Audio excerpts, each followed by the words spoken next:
गांव के हालात बहुत बिगड़ चुकी थे।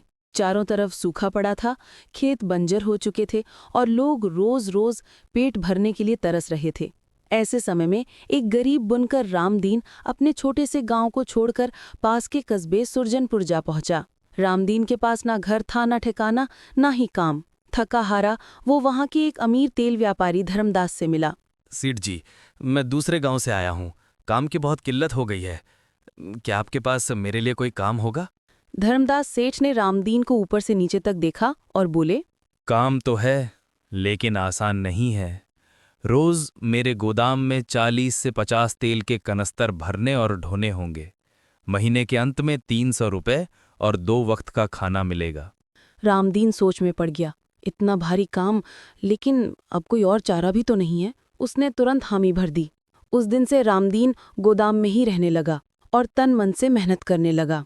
दिन ब दिन उसका काम इतना अच्छा हुआ कि धर्मदास को भी उस पर भरोसा होने लगा। कुछ महीनों बाद धर्मदास ने कहा, रामदीन, तुम्हारी लगन देखकर मैं तुम्हारी मजदूरी बढ़ाकर 500 रुपए कर रहा हूँ। रामदीन ने सिर झुकाकर धन्यवाद दिया और भी मेहनत से काम करने लगा। साल दर साल मेहनत करते करते रामदीन ने थोड़े पैसे बचा लिए। उसने कस्बे के बाहर एक छोटी सी झोपड़ी बना ली। अब वो गोदाम में काम करता और झोपड़ी में जाकर आराम करता। पर जैसे जैसे रुपए जमा हुए, उसका मन चिंता से भर गया। चोरी तो रोज बरोज बढ़ रही है। अगर चोरों ने मेरे पैसे ले लिए तो मेरी सारी मेहनत बेकार हो जाएगी।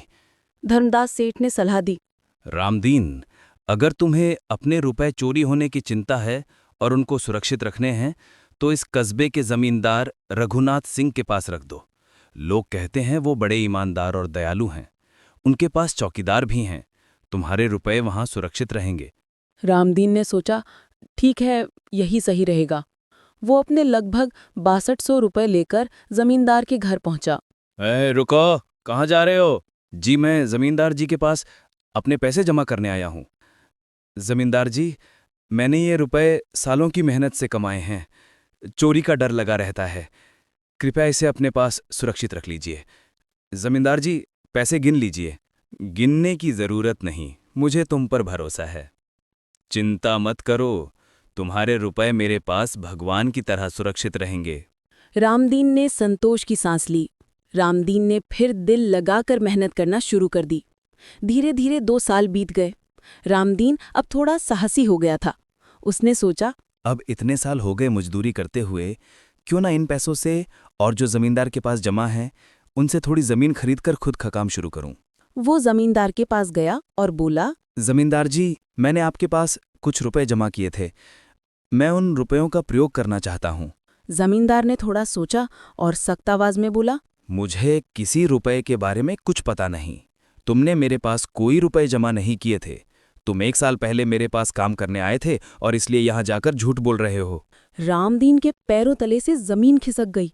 उसने चीखते हुए कहा, आप ऐसा क्यों कह रहे हैं जमींदार जी? आपको याद होगा मैं आपके पास अपने रुपए जमा कराने के लिए आया था और मैंने आपको खूब कहा था कि आप गिन लें। निकाल जाओ यहां से, वरना मैं अभी चौकीदारों को बुलाकर पिटवा दूंगा। मुझे तुम पर पहले ही शक था। निकल जाओ। रामदीन रोता रहा और जमींदार उसकी बात सुनकर अपनी धमक देकर चला गया। रामदीन समझ गया कि जमींदार ने उसके साथ धोखा किया है।